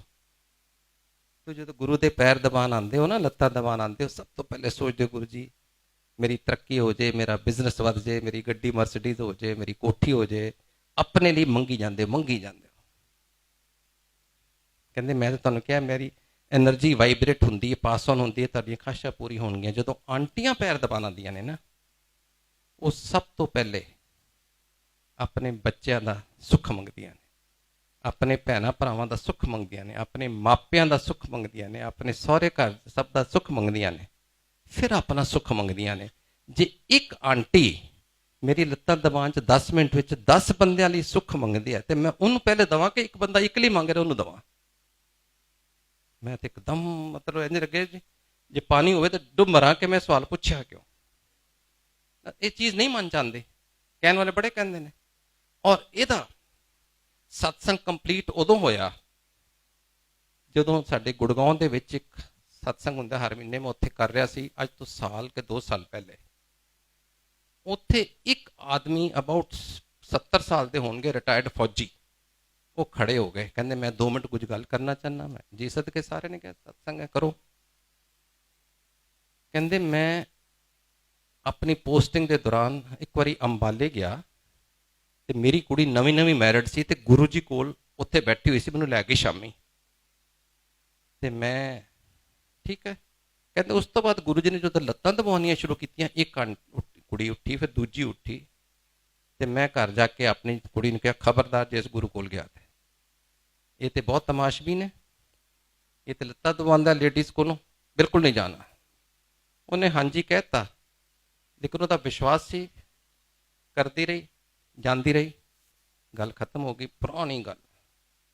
ਕਹਿੰਦਾ ਅੱਜ ਮੈਂ ਤਕਰੀਬਨ 30 ਸਾਲ ਬਾਅਦ, ਐਟ ਦਿਸ ਏਜ ਆਫ 70, 30 ਹੋਣੇ, 30 ਨਹੀਂ ਸੌਰੀ, 15-20 ਸਾਲ ਬਾਅਦ ਮੈਂ ਵਾਪਸ, ਅੱਜ ਕੱਲ ਮੇਰੇ ਧੀ ਜਵਾਈ ਗੁੜਗਾਉਂ ਪੋਸਟ ਸੈਟਲ ਹੋ ਗਏ, ਉਹਨਾਂ ਕੋਲ ਆਇਆ ਹੋਇਆ, ਤੇ ਮੈਨੂੰ ਕਹਿੰਦਾ ਅੱਜ ਗੁਰੂ ਜੀ ਕੋਲ ਜਾਣਾ ਤੇ ਤੁਸੀਂ ਚੱਲੋਗੇ, ਸਤਸੰਗ ਹੈ। ਮੈਂ ਕਿਹਾ ਚੱਲ ਜਾਣਾ, ਮੈਂ ਤੇ ਇਸ ਉਮਰ ਸਤਸੰਗ ਤੇ ਜਾਣਾ। ਆ ਕੇ ਜਦੋਂ ਫੋਟੋ ਦੇਖੀ ਮੈਂ ਕਿਹਾ ਓਏ ਹੋਏ, ਇਹਨੇ ਤੇ ਪਿੱਛੇ ਨਹੀਂ ਛੱਡਿਆ, ਉਹੀ ਗੁਰੂ ਨੇ। ਕਹਿੰਦੇ ਮੈਂ ਸੋਚਿਆ ਘਰ ਜਾ ਕੇ ਝਾੜਾਂਗਾ, ਕਿ ਤੈਨੂੰ ਮੈਂ ਉਦੋਂ ਸਮਝਾਇਆ ਸੀ। ਜਦੋਂ ਇਹ ਸਤਸੰਗ ਸੁਣਿਆ ਉਸ ਤੋਂ ਬਾਅਦ ਖੜੇ ਹੋ ਕੇ ਕਹਿਣ ਲੱਗੇ ਹਰ ਚੀਜ਼ ਦਾ ਟਾਈਮ ਹੁੰਦਾ ਹੈ। ਮੈਨੂੰ ਉਸ ਸਵਾਲ ਦਾ ਜਵਾਬ ਅੱਜ ਮਿਲਿਆ ਤੇ ਮੈਂ ਸਿਰਫ ਗੁਰੂ ਜੀ ਅੱਗੇ ਖੜਾ ਹੋ ਕੇ ਮਾਫੀ ਮੰਗਣਾ ਚਾਹੁੰਦਾ ਕਿ ਮੇਰੇ ਮਨ 'ਚ ਕਿਉਂ ਆਇਆ। ਉਹਨੂੰ ਰੈਗੂਲਰ ਆਉਂਦਾ ਸਤਸੰਗ 'ਚ। This is my Guru ਜੀ's power. Guru ji ਨੇ ਉਦੋਂ ਮੈਂ ਜਦੋਂ ਲੱਤਾਂ ਦਬਾ ਰਿਹਾ ਸੀ, ਮੈਨੂੰ ਕਹਿੰਦੇ ਨਾਰੰਗ ਤੇਰੀ ਐਸ਼ ਹੋ ਗਈ। ਮੈਂ ਕਿਹਾ ਗੁਰੂ ਜੀ ਕੋਈ ਲੋਟਰੀ ਕੱਢਤੀ? ਕਹਿੰਦੇ ਕਮਲਿਆ ਅੱਗੇ ਵੀ ਸੋਚਿਆ ਕਰ ਕੁਝ। ਮੈਂ ਕਿਹਾ ਦੱਸੋ? ਕਹਿੰਦੇ ਤੂੰ ਸ਼ਿਵ ਦੇ ਦਰਸ਼ਨ 1 to 1 ਕਰ ਰਿਹਾ, ਟਾਈਮ ਆਏਗਾ ਲਾਈਨਾਂ ਲੱਗ ਜਾਣਗੀਆਂ ਮੰਦਰ 'ਚ, ਦਰਸ਼ਨ ਦੁਰਲਭ ਹੋ ਜਾਣਗੇ। ਮੈਂ ਘਰ ਆਇਆ ਕੇ ਵਾਈਫ ਨੂੰ ਕਿਹਾ ਅੱਜ ਗੁਰੂ ਜੀ ਨੂੰ ਪਤਾ ਨਹੀਂ ਕੀ ਸੋਚੀ, ਮੈਨੂੰ ਕਹਿੰਦੇ ਪਏ ਨੇ ਕਿ ਲਾਈਨਾਂ ਲੱਗ ਜਾਣਗੀਆਂ ਮੇਰੇ ਜਾਣ ਤੋਂ ਬਾਅਦ। ਮੈਂ ਕਿਹਾ ਜੀ ਹੁਣ ਨਹੀਂ, 400-500 ਆਦਮੀ ਆਉਂਦਾ, ਬਾਅਦ 'ਚ ਕਿੰਨੇ ਆਉਣਾ? ਇਹ ਮੇਰੇ ਮਨ 'ਚ ਰਜਿਸਟਰ ਨਹੀਂ ਹੋਇਆ ਕਿ ਆਪਣੇ ਆਪ ਨੂੰ ਸ਼ਿਵ ਕਹਿ ਗਏ ਹੋ, ਸਮਝ ਨਹੀਂ ਲੱਗੀ। ਹਾਲੀ ਕਿ ਗੁਰੂ ਜੀ ਨੇ ਆਪਣੇ ਹੱਥਾਂ ਨਾਲ ਲਿਖ ਕੇ ਸ਼ਿਵ ਪੁਰਾਣ ਦੀ ਬੁੱਕ ਮੇਰੀ ਵਾਈਫ ਨੂੰ ਦਿੱਤੀ ਪੜ੍ਹਨ ਲਈ, ਔਰ ਉਹਦੇ ਪਹਿਲੇ ਪੇਜ ਵਿੱਚ ਲਿਖਿਆ, ਤੁਹਾਡੇ ਜਿਹੜੇ ਸ਼ਿਵ ਪੁਰਾਣ ਪੜ੍ਹਦੇ ਨੇ, ਕਿ भगवान शिव कहते हैं जदों जदों मनुखता को जरूरत पड़ेगी मैं धरती पे किसी ना किसी फॉर्म में आऊंगा। I descend on the earth age and when humanity needs me ever in life. इतने हजारों कई बार आए होंगे, लेकिन इस युग में, इस काल में शिव भगवान शिव गुरु जी के रूप में आए हैं। सिर्फ मानना नहीं है, एक्सपीरियंस किया है। एनीवे आज तो आप देख ही रहो, जब हम ज़्यादा एम्पायर स्टेट में कभी 500 लोग आ जाए लंगर पे, तो हम कहते थे अरे आज तो सारी दिल्ली आ गई। नॉर्मली 300-350 होता था, उस दिन 500 आ जाता था। आज सोमवार को जिस दिन 1 लाख से कम लोग आए, हम कहते आज क्या हो गया, आए क्यों नहीं सारे लोग। तो वो चीज़ गुरु जी की याद है। गुरु जी कह गए थे टाइम आएगा जब 7 जुलाई जो गुरु जी का जन्मदिन है, 7 जुलाई को 7 लाख संगत मंदिर में आएगी। बहुत जल्दी आ रहा है, क्योंकि हम 5000 से 2 लाख पे पहुंच गए एकदम। अगर परसेंटेज वाइज गिनो तो कोई इट्स प्रोग्रेसिंग वेरी फास्ट, ये उनकी भविष्यवाणी है। आप लोग क्योंकि नई संगत हो, बहुत सारे आप में से, मैं आपके मन का ये शक कि शायद मैं कुछ प्रिविलेज हूं जिन्होंने गुरु जी को मिला, गुरु जी को जाना, और हम क्योंकि गुरु जी को मिल नहीं पाए, हम जान नहीं पाए, शायद हमारे ऊपर भी इतनी ब्लेसिंग होगी कि नहीं होगी। आपके मन में एक शक, सवाल आएगा, नेचुरल है। अगर आप नहीं आता तो फिर आज सत्संग ध्यान से सुन ही नहीं रहे, सुनोगे तो आएगा। अब मैं आपको एक सत्संग 2010 का सुनाता हूं, जो गुरु जी की महासमाधि लेने के बाद 2010 दिसंबर, 18 दिसंबर, मैं, मेरी वाइफ, मेरा बेटा, हम केरला में एक हॉलिडे पे गए हुए थे, क्रिसमस हॉलीडेज। तो वहां पे हम, एक जगह है मुनार, कोचीन से 4 घंटे ऊपर, जैसे चंडीगढ़ से शिमला जाते हैं वैसे ही वो पहाड़ी इलाका है, टी गार्डन है। वहां जाके मेरे को चेस्ट पेन हुई। तो चेस्ट पेन हुई तो मेरी वाइफ ने पूछा कोई डॉक्टर मिलेगा। उन्होंने कहा जी ये तो आप ऊपर आ गए, बेस लेवल पे एक डॉक्टर है जो टी एस्टेट है टाटा की, उसका डॉक्टर है, छोटा सा नर्सिंग होम है, अगर वो मिल जाए, वरना तो कोई है नहीं, क्योंकि ये तो बिल्कुल वर्कर्स के लिए ही है, कोई ज़्यादा टूरिस्ट तो है नहीं यहाँ। कहता हूँ होगा भी तो उसको घंटा लगेगा आने में। वो ट्राई कर रहा था, फोन मिल नहीं रहा था, और मेरी पेन बढ़ रही थी। उतनी देर में 2 मिनट या 3 मिनट में, बात मैं आपको ये कह रहा हूँ कि जब भी ऐसी घबराहट होती है, जैसे मेरे को हार्ट की प्रॉब्लम हुई या किसी को भी, हर आदमी घबरा जाता है, नेचुरल है। लेकिन जो गुरु का भगत है ना, उस घबराहट में गुरु सिमरन शुरू कर देता है। हम सब गुरु जी का सिमरन कर रहे थे, और 2 या 3 मिनट के अंदर अंदर वही डॉक्टर जिसको हम ढूंढ रहे थे मेरे सामने आके खड़ा हो गया। अब फिर वही बात कि कोइंसिडेंस है या गुरु ने कहा मैं खुद रेगुलेट करता हूँ। वो आए, नर्स भी साथ थी। पूछा कैसे आए, कहते जी मैं तो इधर किसी राउंड पे गया था, रास्ते में सोचा मैं ये टाटा वाला जो टी स्टेट का मैनेजर है दोस्त है, चाय पीता जाता हूँ, ये तो कुछ बहाना बनना था। वो आए तो मेरी कंडीशन देखी, तो उन्होंने एक इकोस्प्रिन निकाल के पानी में घोल के दे दी, थिनर, एक से सॉबिटेट। वो भी उसको 4-5 दिन बाद पूछा डॉक्टर साहब के पास कैसे थी दवाइयाँ, कहता है मैं 4 दिन पहले एक हार्ट पेशेंट देखने गया था, और ये कोर्ट में ये दवाइयाँ लेके गया था, उसको दे के आया, कोर्ट ऐसे टांग दिया, आज डाल के आ गया। अब ये कोइंसिडेंस नहीं होते, ये गुरु कराता है। एनीवे, जब हम, एक वायर है देखना, ऑन ही आ जाए, तो उन्होंने कहा कि इनको तो कोचीन ले जाना पड़ेगा, पहाड़ों में एम्बुलेंस वगैरह रात को आने के कुछ रूल है, नहीं आती, बट एनीवे गुरु जी की एम्बुलेंस आई, में चला गया। कोचीन में एक इंस्टीट्यूट है जहाँ पे एम्स है दिल्ली में, जैसे वहाँ भी एम्स ही है, पर उसका नाम है अम्मा इंस्टीट्यूट ऑफ मेडिकल साइंस। अम्मा is the presiding deity Kerala की, उसको माँ अमृता आनंदमयी माँ भी जानते हैं, बहुत सारे लोग उसे हगिंग अम्मा भी कहते हैं। वो केरलाइट, वहाँ पे सारे लोग उसको भगवान का रूप मानते हैं। तो मैं जब कोचीन पहुंचा रात को, तो मैं सुबह डॉक्टर जो इंचार्ज था, वो कहने लगा, मिस्टर नारंग, मैं ना हर महीने फैमिली को लेके अम्मा के पास जाता हूँ, और आज वो दिन है, लोग उठ रहे हैं, मैं 5 मिनट और लूँगा प्लीज, उसको लंगर लीजिए, सिर्फ 5 मिनट, माई रिक्वेस्ट। तो उन्होंने कहा कि मैं फैमिली को लेके अम्मा के पास जाता हूँ, और आज मेरा दिन है, अगर आप अलाउ करो तो मैं हूँ। मैं कहा, डॉक्टर साहब, कोई डॉक्टर किसी पेशेंट से परमिशन नहीं लेता, आपने पूछा, मेरे को रिगार्ड दिया, क्योंकि आपको 2 4 5 लोगों ने फ़ोन किया, जब पता लग गया मैं कौन हूँ।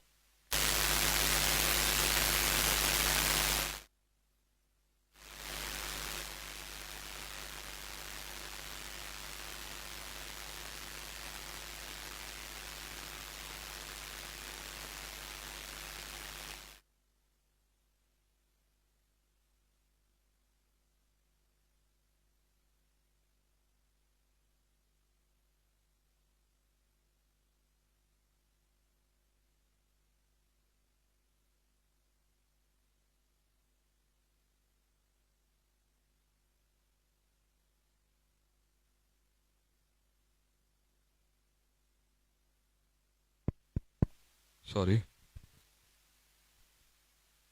ऋषि अंकल मेरे को बता रहे हैं कि आप सत्संग कंटिन्यू करिए, बाहर संगत जो जा रही है लंगर खाने के लिए जा रही है, तो है इधर ही। पर आप में से कोई गुरु का भगत होगा जिसने अरदास की होगी, गुरु जी बहुत लेट हो गए, उन्होंने फोन बंद, माइक बंद करा दिया।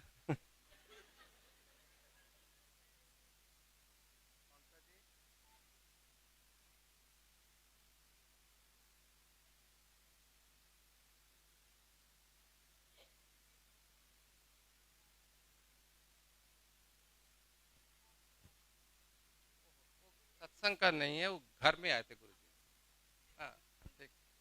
अच्छा, तो ये कहाँ पे था, मैं तो सीक्वेंस से बोल, हाँ जी, अम्मा हॉस्पिटल। तो मैं कहा, डॉक्टर साहब आप मेरे को पूछ रहे हो, आपका बनता नहीं है, कोई डॉक्टर पूछता अब नहीं है, पर आपने मेरे को मान दिया, थैंक यू वेरी मच, आप जाइए, मैं गुरु भगत हूँ, तो आप अम्मा भगत है, मैं आपको कैसे रोक सकता हूँ। इसे ठीक है, मैं जा रहा हूँ, ये आश्रम का रास्ता 4 घंटे का जाने का वहाँ से, कोचीन से, और 4 घंटे आने में, 2 3 घंटे वहाँ, तो मैं जैसे सुबह 10 बजे गया, रात को 8 बजे तक आ जाऊंगा। I said fine. शाम को 4 बजे कमरा खोला और डॉक्टर साहब मेरे सामने। मैं कहा, डॉक्टर साहब आपने तो रात को आना था। कहते भाई आज तो बहुत बड़ा एक मिरेकल हो गया। मैं जब सडनली मेरे को एक बड़ी जोर से आवाज आई अम्मा की, go back, your patient needs you. कहते मैं घबरा सा गया, और मेरे को लगा कि मेरे मन में मैं शायद सोच रहा हूँ, मेरे मन का वहम है, हेल्यूसिनेशन हो रही। मैंने अपनी वाइफ को पूछा कि तूने कुछ सुना। उसने कहा ये तो अम्मा की आवाज थी, कह रही go back, patient needs you. कौन सा पेशेंट है? अब घर में कौन डिस्कस करता है, डॉक्टर जाके। पर उसने बोला ऐसे ऐसे कि दिल्ली से आया है, वही था क्रिटिकल, आई थिंक उसी के लिए कहा होगा। इसे मैं अभी भी सोच रहा था भी अब 1 घंटा दूर है, हो जाऊं। मेरी वाइफ ने कहा नहीं अम्मा को हुक्म है तो चलो वापस। तो वो 1 घंटा पहले ही वो छोड़ के वापस आ गए, तो 4 बजे पहुंच गए। जब पहुंचे तो डेफिनेटली एकदम एंजियोग्राफी की गई। एंजियोग्राफी करके वो मेरे को कहने लगे स्टेंट डालने हैं या बाईपास करना है। अब वो भी मेरी वाइफ और मेरा बेटा दुनिया भर के डॉक्टरों को, क्योंकि हम पोस्टिंग रही हैं मेरी जगह जगह इंडिया में, तो वो फोन कर रहे हैं जिस जिसको जानते थे। एंड वही बात जैसे अम्मा ने उसे कहा था, patient needs to go back. मैं अंदर एंजियोग्राफी करा के कैथ लैब में लेटा हुआ, कोई नहीं था मेरे पास एक सिस्टर के अलावा। गुरुजी ने ऊंची सारी आवाज पुआई, स्टेंट पुआ तो कर जा। तो मैंने बार मैसेज दिया कि फैसला हो गया, उन्होंने पूछने की लोड़ नहीं, गुरुजी का मैसेज आ गया। मैंने स्टेंट डलवा लिए, वापस आ गया। और जब मैं आके बड़े मंदिर में, मत्था टेकना अलाउड, बेंड नहीं करते ना जब स्टेंट डलते हैं, एक हफ्ता आपको बेंड करना मना होता है। तो उस समय ये जो जोत है बड़े मंदिर में आप जोतते हो, ये समाधि के बाहर नहीं अंदर होती थी। तो मैं जाके, सोमवार का दिन था, मैं कहा गुरु जी माफ करना, मैं मत्था नहीं आज टेक सकता, पर शुक्राना for everything what you have done. साक्षात गुरु जी ने जोत में दर्शन दिए जब मैंने आंखें खोली, और वो भी मेरा वहम नहीं था। कम से कम 200-250 संगत ने उसकी फोटोग्राफ ली, सबके आज भी मौजूद है कैमरों में। सिर्फ ये बताने के लिए कि गुरु अपने भक्तों की रक्षा कैसे करता है। 2010 में गुरु जी मौजूद नहीं थे, वो महासमाधि ले चुके थे। और जैसे आप में से किसी को ये रिग्रेट होगा कि ये पुरानी संगत है, गुरु जी को जानती थी, इनके ऊपर ब्लेसिंग है एंड ऑल दैट, उतना ही रिग्रेट हमारे को है कि हम तो गुरु के साथ बैठते थे, खाते थे, जोक्स करते थे, समझ ही नहीं पाए कि भगवान है। हम उनको बस एक सुपर ह्यूमन बीइंग, महापुरुष समझ लेते थे। ये कभी मन में नहीं आया कि भगवान, साक्षात भगवान हमारे साथ बैठे हुए हैं। और ये हमने आप लोगों से सीखा। आप जब जाते हो, आप कहते हो शिव मंदिर होके आए हैं, भगवान के घर होके आए हैं। गुरु जी ने, आप लोगों ने हमें एहसास दिया कि वो तो भगवान थे। तो पॉइंट ये है कहने का कि गुरु जी कहते थे जब जिसका टाइम होता है मेरे पास आता है। रिग्रेट नहीं करना कि पहले नहीं गए अब नहीं गए, जुड़ने की कोशिश करो, रिग्रेट में टाइम वेस्ट नहीं करो। अब गुरु जी कहते थे मैं बड़ा प्रैक्टिकल गुरु हूं। उन्होंने कभी रिद्धि सिद्धियों में विश्वास नहीं किया, कोई वहम नहीं किया। और कहते थे जब भी तुम गुरु के साथ बैठ के 5 मिनट उसको याद करो, उसके साथ बैठ जाओ, वही आपके लिए अच्छा मौका, टाइम है। कोई ये नहीं कि मॉर्निंग टाइम बड़ा अच्छा, अमृत वेला बड़ा अच्छा है। उन्होंने कंटिन्यू किया। उन्होंने कहा सी तू मेरे नाल जुड़ के ना बैठया कर। ਤੇ ਕਿਸੇ ਨੇ ਸੰਗਤ ਚ ਉਹਨੂੰ कहता था आंटी अमृत वेले बैठया करो। ਉਹਨੇ ਕਿਸੇ ਨੂੰ ਜਾ ਕੇ ਪੁੱਛਿਆ, ਉਹ ਵਿਚਾਰੀ ਬਾਹਰੋਂ ਆਈ ਸੀ ਆਸਟ੍ਰੇਲੀਆ ਤੋਂ, ਕਹਿੰਦੇ ਅੰਮ੍ਰਿਤ ਵੇਲਾ ਕਿੰਨੇ ਵਜੇ ਹੁੰਦਾ? ਉਹਨੇ ਕਿਹਾ, ਕਿਸੇ ਨੇ ਕਿਹਾ 4 ਵਜੇ ਹੁੰਦਾ, ਕਿਸੇ ਨੇ ਕਿਹਾ 5 ਵਜੇ ਹੁੰਦਾ, ਕਿਸੇ ਨੇ ਕਿਹਾ 3 ਵਜੇ ਹੁੰਦਾ, ਕਿਸੇ ਨੇ ਕਿਹਾ 2 ਵਜੇ ਹੁੰਦਾ। ਉਹ ਕਨਫਿਊਜ਼ ਹੋ ਗਈ ਵੀ ਅੰਮ੍ਰਿਤ ਵੇਲਾ ਕਿਹੜਾ, ਰਾਤੀ 2 3 4 5। ਅਗਲੀ ਵਾਰੀ ਜਦੋਂ ਗੁਰੂ ਜੀ ਨੂੰ ਮਿਲਣ ਆਈ, ਗੁਰੂ ਜੀ ਕਹਿੰਦੇ ਨੇ ਤੂੰ ਸਾਰੀ ਦੁਨੀਆ ਨੂੰ ਪੁੱਛੀ ਫਿਰਦੀ ਅੰਮ੍ਰਿਤ ਵੇਲਾ ਕਿਹੜਾ, ਤੂੰ ਜਦੋਂ ਮੇਰੇ ਨਾਲ ਬੈਠੋ ਅੰਮ੍ਰਿਤ ਵੇਲਾ। ਸੋ ਗੁਰੂ ਨਾਲ ਜੁੜੋ ਤੇ ਸਹੀ। ਇਹ ਬਹਾਨਾ ਹੁੰਦਾ ਵੀ ਚਲੋ ਟਾਈਮ ਨਹੀਂ ਲੱਭ ਰਿਹਾ ਇਸ ਕਰਕੇ ਲੇਟ ਹੋ ਗਿਆ। ਔਰ ਦੂਜੀ ਗੱਲ, ਜ਼ਿੰਦਗੀ ਦੇ ਵਿੱਚ ਹਰ ਇਨਸਾਨ ਨੂੰ, ਹਰ ਆਂਟੀ ਨੂੰ, ਹਰ ਅੰਕਲ ਨੂੰ ਇੱਕ ਭਾਲ, ਇੱਕ ਸਰਚ ਹੁੰਦੀ ਹੈ ਕਿ ਮੈਂ ਕਿਸੇ ਐਸੇ ਗੁਰੂ ਨਾਲ ਜੁੜਾਂ ਜਿਹੜਾ ਮੇਰੀਆਂ ਸਾਰੀਆਂ ਮੁਸ਼ਕਲਾਂ ਦੂਰ ਕਰੇ, ਮੈਨੂੰ ਸਾਰੇ ਸਵਾਲਾਂ ਦੇ ਜਵਾਬ ਦੇਵੇ। ਹਰ ਇੱਕ ਦੀ ਹੁੰਦੀ ਇੱਛਾ, ਕਿਸੇ ਦੀ ਥੋੜੀ ਹੁੰਦੀ, ਕਿਸੇ ਦੀ ਜ਼ਿਆਦਾ ਹੁੰਦੀ, ਹਰ ਇੱਕ ਦੀ ਹੁੰਦੀ ਹੈ। ਇਸ ਕਰਕੇ ਅਸੀਂ ਇਹ ਬਦਲਦੇ ਵੀ ਰਹਿੰਦੇ ਹਾਂ। 5 ਸਾਲ 10 ਸਾਲ ਇੱਕ ਦੇ ਨਾਲ ਗੱਲ ਨਹੀਂ ਬਣੀ, ਦੂਜੇ ਕੋਲ ਚਲੇ ਗਏ, ਫਿਰ ਗੱਲ ਨਹੀਂ ਬਣੀ, ਤੀਜੇ ਕੋਲ ਚਲੇ ਗਏ। ਕਈਆਂ ਦੀ ਜ਼ਿੰਦਗੀ ਸਿਰਫ ਇਸੇ 'ਚ ਨਿਕਲ ਜਾਂਦੀ ਹੈ ਕਿ ਉਹ ਲੱਭ ਵੀ ਨਹੀਂ ਪਾਉਂਦੇ ਕਿ ਮੈਨੂੰ ਚਾਹੀਦਾ ਕੀ ਹੈ, ਕਿਹੜਾ ਗੁਰੂ ਮੇਰੇ ਕੋਲ। ਮੈਂ ਤੁਹਾਨੂੰ ਸਿਰਫ ਇੱਕ ਰਿਕੁਐਸਟ ਕਰਾਂਗਾ ਜੀ, ਅੱਜ ਇਸ ਸਤਸੰਗ ਤੇ ਆਇਓ। गुरु जी हमेशा कहते थे आयो तो आंदे रहा करो। आज अगर इस सत्संग पे आयो तो आप बहुत सोच विचार के जाने के बाद सोचो कि मैं आज गुरु के दरबार में जाके क्या सीखा, क्या अनुभव किया, क्या मैं इनके साथ कनेक्ट हो सकती हूँ, हो सकता हूँ कि नहीं, या मैं इनसे क्या पा सकता हूँ। इस गुरु में क्या शक्ति है कि देखते ही देखते बिना अखबार के एडवर्टाइजमेंट में, विदाउट एनी टीवी चैनल, सारी दिल्ली गुरु जी कारों में लिखी जा रही है। गुरु जी को चाहते तो वो 15 टीवी चैनल उस समय चला देते, लेकिन नहीं, नो पब्लिसिटी। गुरु जी कहते सी जो मेरी संगत घरों चलती है, मैंने मिलन आने लई, मैंने उदों ही पता होंदा कि चल पई। बाहर घंटियां लवा के मंदिर दे नहीं दस्या जाता कि मैं आ गया, तां ही उन्होंने अपने वड्डे दरबार च घंटी नहीं लाण दित्ती। तो गुरु वो है जिहड़ा ਤੁਹਾਡਾ ਰਗ ਰਗ ਤੁਹਾਨੂੰ ਅੰਦਰੋਂ ਜਾਣਦਾ ਕਿ ਮੇਰਾ ਕੌਣ ਵਿਸ਼ਵਾਸ। ਹਾਂ, ਗੁਰੂ ਜੀ ਕਹਿੰਦੇ ਸੀ ਇੱਕ ਚੀਜ਼ ਜ਼ਰੂਰ ਯਾਦ ਰੱਖਣਾ, ਸਾਡੇ ਚੋਂ ਕਈ ਨੂੰ ਪ੍ਰੋਬਲਮ ਆਉਂਦੀ ਹੈ, ਕੈਂਸਰ ਆ ਗਿਆ, ਫਾਈਨੈਂਸ਼ੀਅਲ ਪ੍ਰੋਬਲਮ ਆ ਗਈ, ਬੱਚਾ ਨਹੀਂ ਹੋ ਰਿਹਾ, ਕੁਝ ਵੀ ਕਾਰਨ, ਕੋਈ ਨਾ ਕੋਈ ਤੁਹਾਨੂੰ ਲੈ ਆਂਦਾ ਯਾਰ ਦੋਸਤ, ਚਲੋ ਗੁਰੂ ਜੀ ਕੋਲ ਚੱਲੋ ਤੁਹਾਡਾ ਇਲਾਜ ਹੋ ਜਾਏਗਾ। ਯੈਸ, ਸ਼ੁਰੂਆਤ ਐਸੇ ਹੀ ਹੁੰਦੀ ਹੈ, ਕਿਸੇ ਨਾ ਕਿਸੇ ਬਹਾਨੇ ਨਾਲ ਹੀ ਸ਼ੁਰੂ ਹੁੰਦੀ ਹੈ। ਲੇਕਿਨ ਗੁਰੂ ਜੀ ਕਹਿੰਦੇ ਸੀ संगत का नोट कर लो, संगत का कोई राइट नहीं कि गुरु का इम्तिहान लवे। बहुत सारे लोग कहते हैं अच्छा जी मेरा कैंसर ठीक हो गया तो तेरे गुरु ने मनागा। नो, संगत का कोई राइट नहीं कि गुरु का इम्तिहान लवे। गुरु का राइट होंगे कि संगत का इम्तिहान लवे कि वह मेरे नाल जुड़िया होया, दिलों जुड़िया, या मैनू भी बाकियां वांगू ट्राई कर रहा, एक दिन मेरे को आ गया, 4 दिन किसी होर कोल जाई जांदा। ये गुरु का राइट होंदा। आओ तो ब्लाइंड फेथ च। और एक चीज दूजी, गुरु जी कहते सी कदी मेरे को आके मंगो नहीं। ਗੁਰੂ ਜੀ ਇੱਕ ਸ਼ਬਦ ਲਾਉਂਦੇ ਹੁੰਦੇ ਸੀ, ਮੈਨੂੰ ਨਹੀਂ ਪਤਾ ਇੱਥੇ ਲੱਗਿਆ ਕਿ ਨਹੀਂ, ਅੱਜ ਬਿਨ ਬੋਲਿਆ ਸਭ ਕੁਝ ਜਾਣਦਾ, ਕਿਸ ਆਗੇ ਕੀਚੇ ਅਰਦਾਸ। ਜਦ ਤੁਹਾਨੂੰ ਸਾਰਾ ਕੁਝ ਹੀ ਪਤਾ ਹੈ, ਤੁਹਾਡੇ ਮਨ ਦੀ ਅੰਦਰ ਦੀ ਗੱਲ ਸਮਝ ਜਾਂਦਾ ਹੈ, ਤੇ ਫਿਰ ਤੁਸੀਂ ਕਿਉਂ ਆ ਕੇ ਮੰਗਦੇ ਹੋ? ਪੱਕੀ ਗੱਲ ਗੁਰੂ ਜੀ ਕਹਿੰਦੇ ਸੀ, ਮੈਨੂੰ ਮੰਨਿਆ ਕਰੋ, ਮੇਰੇ ਕੋਲੋਂ ਮੰਗਿਆ ਨਾ ਕਰੋ। ਮੰਗਣਾ ਉਹ ਤੁਹਾਡਾ ਬਚਪਨ ਹੈ, ਮੰਗਣਾ ਤੁਹਾਡੀ ਇਮੈਚੁਰਿਟੀ ਹੈ, ਮੰਨਣਾ ਤੁਹਾਡੀ ਮੈਚੁਰਿਟੀ ਹੈ, ਮੰਨਣਾ ਤੁਹਾਡਾ ਵਿਜ਼ਡਮ ਹੈ। ਜੇ ਸਿਆਣਪ ਹੈ, ਮੈਚੁਰਿਟੀ ਹੈ, ਤੇ ਮੰਨੋ। ਜੇ ਮੰਨੋਗੇ ਤੇ ਤੁਹਾਡਾ ਆਪਣੇ ਆਪ ਹੀ ਸਭ ਕੁਝ ਮੰਗਿਆ ਪ੍ਰਵਾਨ ਹੁੰਦਾ ਜਾਏਗਾ। ਜਿਹੜੀ ਗੱਲ ਵੀ ਕੋਈ ਗੁਰੂ ਜੀ ਦੇ ਨਾਲ ਅਸੀਂ ਸੋਚਦੇ ਵੀ ਹਾਂ ਨਾ, ਤਾਂ ਗੁਰੂ ਜੀ ਉਹ ਸੁਣ ਲੈਂਦੇ। ਇੱਕ ਵਾਰੀ ਇੱਕ ਆਦਮੀ ਗੁਰੂ ਜੀ ਦੇ ਦਰਬਾਰ ਦੇ ਕੋਲ ਲੰਘ ਰਿਹਾ ਸੀ ਕਿਸੇ ਫਰੈਂਡ ਦੇ ਨਾਲ, ਤੇ ਉਹਨੂੰ ਕਹਿੰਦਾ ਚੱਲ ਯਾਰ ਗੁਰੂ ਜੀ ਦੇ ਮੱਥਾ ਟੇਕੀ ਜਾਈਏ। ਉਹ ਕਹਿੰਦਾ ਯਾਰ ਮੱਥਾ ਟੇਕਣਾ, ਮੈਂ ਤਾਂ ਸੋਚਿਆ ਸੀ ਚੱਲ ਕੇ ਦਾਰੂ ਪੀਨੇ ਆ ਘਰ 'ਚ। ਉਹਨੇ ਕਿਹਾ ਕੋਈ ਨਹੀਂ 5 ਮਿੰਟ ਮੱਥਾ ਟੇਕ ਲੈਂਦੇ ਆ।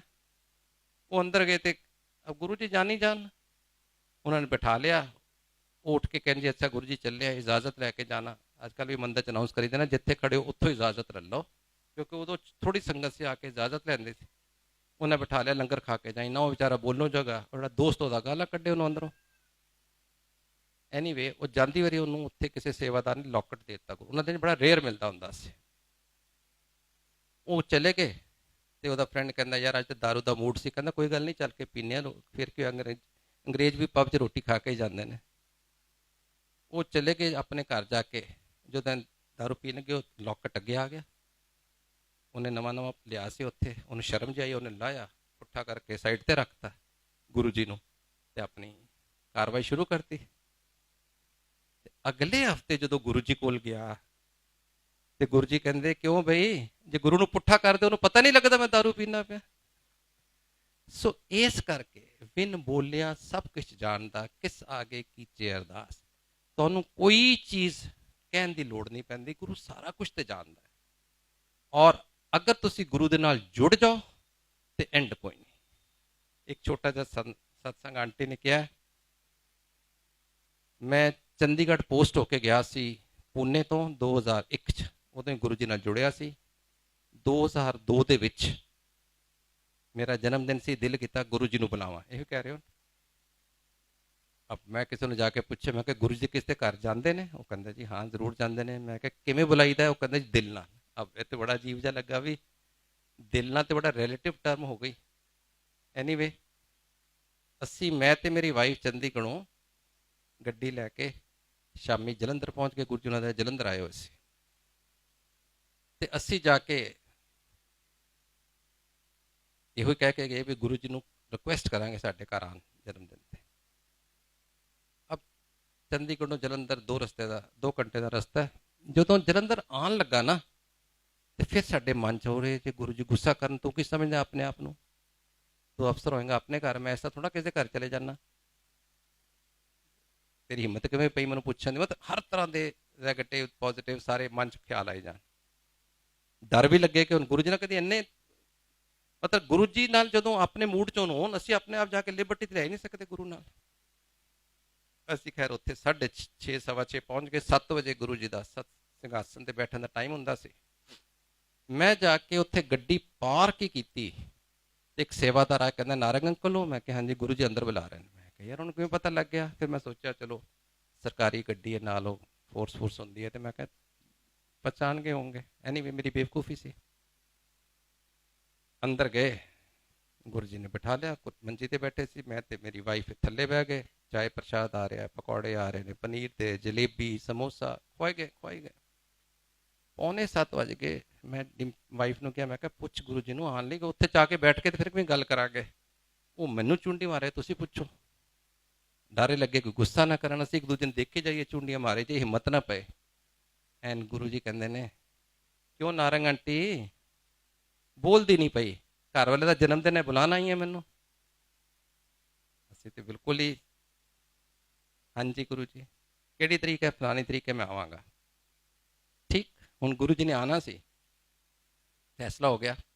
ਹੁਣ ਸਾਡੇ ਦਿਮਾਗ 'ਚ ਗੁਰੂ ਜੀ ਦੀ ਵੈਲਕਮ ਕਿਵੇਂ ਕਰਨੀ ਹੈ, ਰਿਸੈਪਸ਼ਨ ਕਿਵੇਂ ਕਰਨੀ ਹੈ, ਗੁਰੂ ਜੀ ਨੂੰ ਜੀ ਆਏ ਕਿਵੇਂ ਕਹਿਣਾ ਹੈ, ਕਿੰਨੀ ਸੰਗਤ ਬੁਲਾਣੀ ਹੈ, ਕੀ ਕਰਨਾ, ਕੁਝ ਪਤਾ ਨਹੀਂ। ਨਵੇਂ ਚੰਡੀਗੜ੍ਹ ਪੋਸਟਿੰਗ ਤੇ ਗਏ ਸੀ। ਐਨੀਵੇ ਉਹ ਵੀ ਇੱਕ ਹਫ਼ਤਾ ਪਹਿਲੇ ਕਿਸੇ ਦੇ ਘਰ ਗੁਰੂ ਜੀ ਪਟਿਆਲੇ ਆ ਰਹੇ ਸੀ।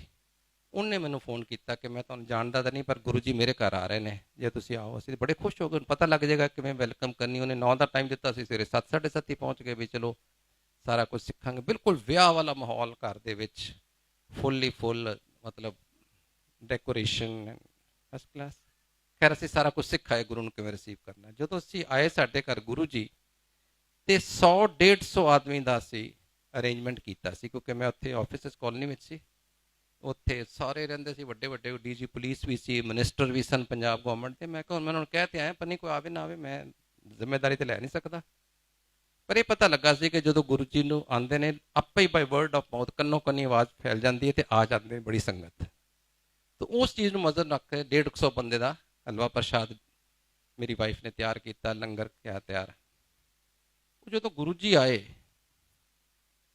ਤੇ ਉੱਥੇ ਤੇ ਸੰਗਤ ਆਈ ਜਾਏ ਆਈ ਜਾਏ ਆਈ ਜਾਏ, ਸਮਝ ਨਹੀਂ ਲੱਗੇ। 400 500 ਹੋ ਗਏ। ਮੈਨੂੰ ਅੱਜ ਵੀ ਯਾਦ ਹੈ ਜਦੋਂ ਗੁਰੂ ਜੀ ਇਹ ਪ੍ਰਸ਼ਾਦ ਤੁਹਾਨੂੰ ਦੱਸਿਆ ਦਿੰਦੇ ਸੀ, 2 ਹੱਥਾਂ 'ਚ ਆਉਂਦਾ ਸੀ, ਇਹਨਾਂ ਨੂੰ ਦੇਣ। ਮੇਰਾ ਦਿਲ ਕਰੇ ਜਾ ਕੇ ਗੁਰੂ ਦੇ ਕੰਨ 'ਚ ਕਹਾਂ, ਗੁਰੂ ਜੀ ਥੋੜਾ ਥੋੜਾ ਦਿਓ, ਬੰਦੇ ਥੋੜੇ ਨੇ, ਬੰਦੇ ਬਹੁਤ ਜ਼ਿਆਦਾ ਨੇ, ਪਰ ਹਿੰਮਤ ਚਾਹੀਦੀ ਹੈ। ਨਹੀਂ, ਮੈਂ ਗੁਰੂ ਜੀ ਵੱਲ ਘੂਰ ਦੇਖਾਂ, ਬੜੇ ਧਿਆਨ ਨਾਲ, ਉਹ ਵੀ ਮੇਰੇ ਵੱਲ ਘੂਰ ਕੇ ਦੇਖਾਂ ਨਾ, ਜਦੋਂ ਮੈਂ ਉਹਨਾਂ ਵੱਲ ਦੇਖਾਂ ਉਹ ਪ੍ਰਸ਼ਾਦ ਡਬਲ ਕਰ ਦੇਣ। ਮੈਂ ਕਿਹਾ ਯਾਰ ਇਹ ਤੇ ਮੁਸ਼ਕਲ 'ਚ ਫਸ ਗਿਆ।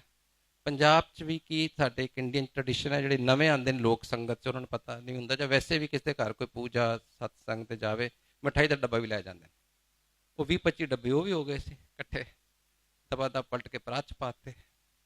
ਪਰ ਹੁਣ ਪ੍ਰਸ਼ਾਦ ਤੇ ਆ ਸਕਦਾ ਸੀ।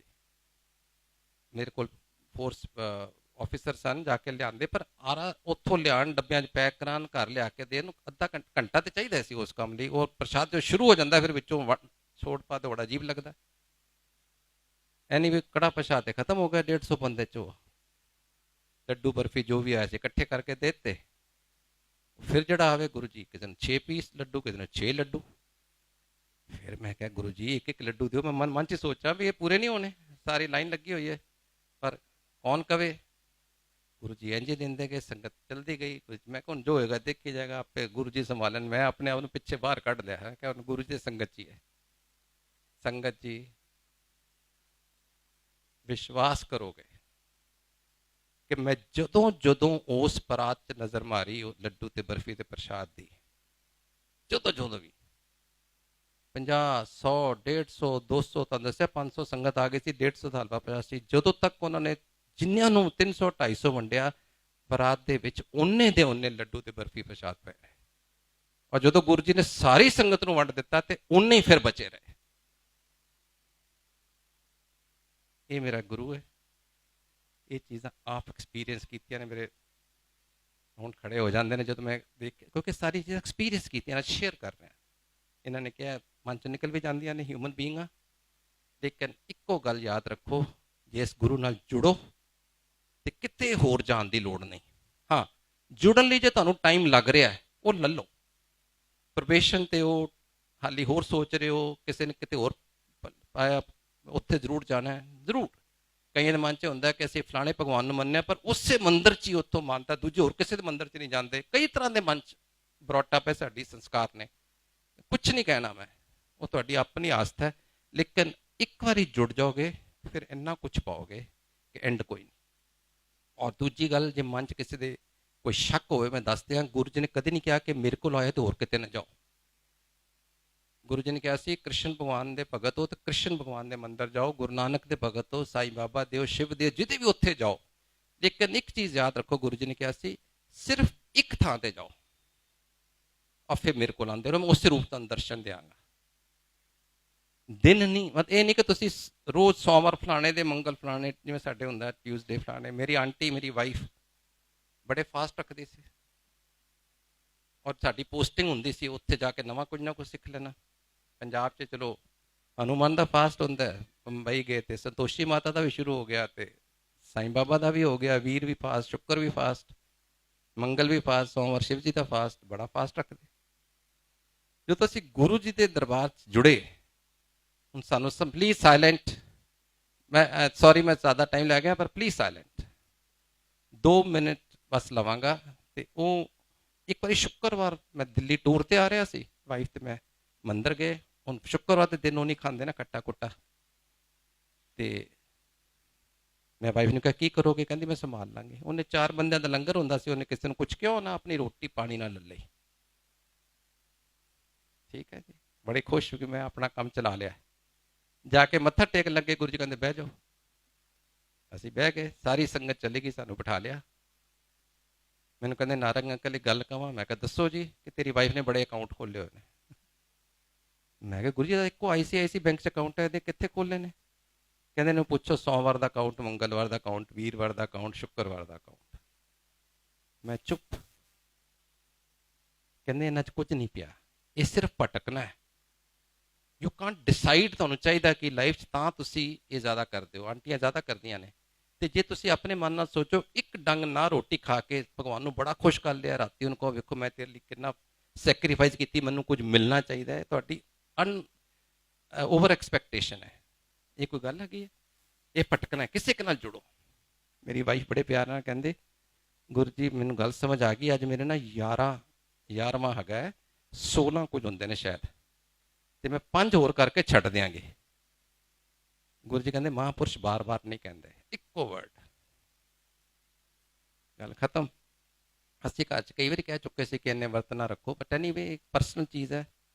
ਹੁਣ ਸਾਰਾ ਪਰਿਵਾਰ, ਮੈਂ, ਮੇਰੇ ਉਹਦੇ ਪੇਰੈਂਟਸ ਸਾਰੇ ਦੇਖ ਰਹੇ ਸੀ ਅਗਲੇ ਸ਼ੁੱਕਰਵਾਰ ਖਾਂਦੇ ਕਿ ਨਹੀਂ ਖਾਂਦੇ, ਕੋਈ ਅਸੀਂ ਕਹਿ ਤਾਂ ਸਕਦੇ ਨਹੀਂ ਸੀ। ਤੇ ਅਗਲੇ ਸ਼ੁੱਕਰਵਾਰ ਹੀ ਉਹਨੇ ਸ਼ਾਮੀ ਆਪ ਹੀ ਫਿਰ ਸਬਜ਼ੀ ਬਣਾਈ, ਜਿਸ 'ਚ ਟਮਾਟਰ ਵੀ ਪਿਆਜ਼ ਵੀ ਪਾ ਕੇ ਉਹ ਯਾਰਾਂ ਨੂੰ ਛੱਡਿਆ। ਉਹ ਤੋਂ ਮੈਨੂੰ ਇੱਕ ਚੀਜ਼ ਅਹਿਸਾਸ ਹੋਈ ਕਿ ਮੇਰੀ ਵਾਈਫ ਦਾ ਤੇ ਸਰੈਂਡਰ ਹੋ ਗਿਆ, ਮੇਰਾ ਕਦੋਂ ਹੋਏਗਾ? ਸੋ ਗੁਰੂ ਜੀ ਕਹਿੰਦੇ ਹੁੰਦੇ ਸੀ ਮੇਰੇ ਕੋਲ ਆਏ ਤਾਂ 2 ਚੀਜ਼ਾਂ ਫੰਡਾਮੈਂਟਲੀ, ਇੱਕ ਸਰੈਂਡਰ, ਟੋਟਲ ਸਰੈਂਡਰ, ਗੁਰੂ ਨਾਲ ਜੁੜ ਜਾਓ, ਔਰ ਇੱਕ ਡਾਇਰੈਕਟ ਕਨੈਕਸ਼ਨ। ਸਿਰਫ ਜੋ ਮੰਗਣਾ ਹੈ ਗੁਰੂ ਕੋਲ। ਕੋਈ ਕਿਸੇ ਨੂੰ ਨਾ ਬਣਾਓ ਕਿ ਨਾਰੰਗ ਅੰਕਲ ਨੂੰ ਕਹਿਤਾ, ਊਸ਼ਾ ਆਂਟੀ ਨੂੰ ਕਹਿਤਾ, ਰਿਸ਼ੀ ਅੰਕਲ ਨੂੰ ਕਹਿਤਾ ਨਾ। ਆਪ ਗੁਰੂ ਨਾਲ ਜੁੜੋ, ਗੁਰੂ ਵਾਲੇ ਬਣੋ, ਔਰ ਇੰਨਾ ਕੁਝ ਮਿਲੇਗਾ ਤੁਹਾਨੂੰ ਜ਼ਿੰਦਗੀ ਜਿਹੜਾ ਤੁਸੀਂ ਚਿੱਤ ਚੇਤੇ ਸੋਚਿਆ ਨਹੀਂ, ਤੁਹਾਡੇ ਦਿਮਾਗ 'ਚ ਨਹੀਂ ਆਏਗਾ। ਔਰ ਗੁਰੂ ਦੀਆਂ ਰਹਿਮਤਾਂ ਬਰਕਤਾਂ ਇੰਨੀਆਂ ਨੇ, ਦੇਰ ਇਜ਼ ਨੋ ਐਂਡ। ਉਹਨੇ ਦੇਈ ਜਾਣਾ, ਤੁਸੀਂ ਥੱਕ ਜਾਓਗੇ ਲੈਂਦਿਆਂ। ਗੁਰੂ ਨਾਲ ਜੁੜੋ, ਬਖਸ਼ਿਸ਼ਾਂ ਲਓ। ਜੈ ਗੁਰੂ ਜੀ।